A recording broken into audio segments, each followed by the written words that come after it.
Jeff, and I play guitar and I sing in These Green Eyes. I actually play 2 guitars that my buddy Aaron Solomon made for me. He hand makes guitars, and it's a company called Guitarist.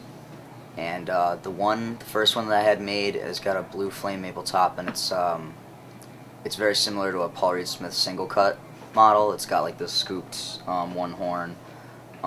But there's a lot of modifications that he's made on popular designs to make them, you know, in his eyes better, and I think that they've got a lot more sustain than a lot of guitars that I've played from stores, and I've gotten a lot of use out of them.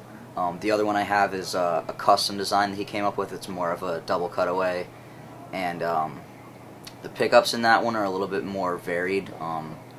The bridge pickup they're all Seymour Duncan pickups. The bridge pickup on that one is a 59, which is the same pickup I believe that Billy Joe from Green Day uses, and the neck is the Alnico Pro 2 that Slash uses.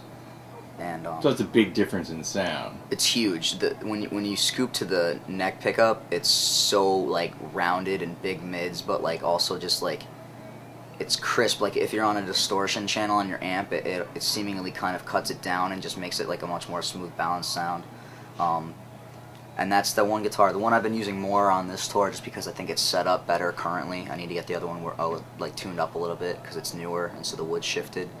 But the one I've been playing is the first one I had made, and that has a Duncan distortion in the neck and I can't remember what's in the neck of that guitar. But I like them. I like them both. They each one have different sounds, and actually once they're both set up, I will probably be switching them out a lot. And I am also looking to get into a Gibson, possibly a Les Paul Special. I want to try the P90 pickups. I would consider these guitars in their tip-top shape to be the quality of like a higher end Gibson, like a more like a $3,000 to $4,000 Gibson. I played one on a tour, and I love the tone. That'd be like for recording and stuff. It's a heavy. It's a real heavy guitar. The blue guitar I play right now is like 13 pounds. It's the heaviest guitar I've ever played. Yeah, and people don't realize it doesn't sound heavy. Wear it around your neck for an hour and a half. Well, the back is, a lot of guitars have a split back piece of mahogany, like 2 pieces glued together, and this is actually one solid piece. And then the maple on top, so it's really heavy. That's the heaviest guitar I've ever put on and played on a show, you know. But it sounds it too.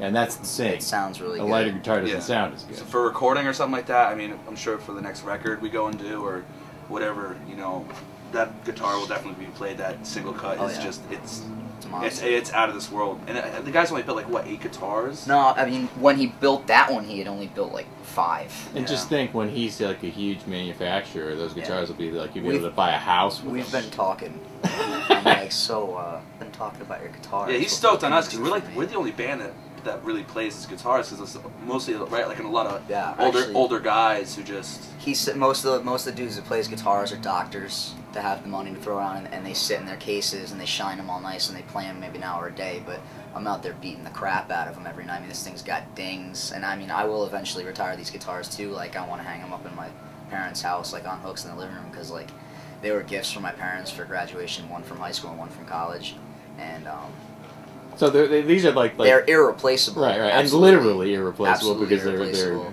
He cut these by hand, like sanded them by hand. I went down to Jersey and he measured my hand and built the neck radius to my hand. Yeah, that's it was a really crazy experience, and I wish I had done it.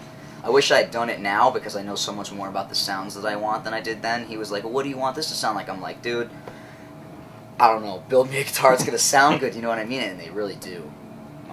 But next one will be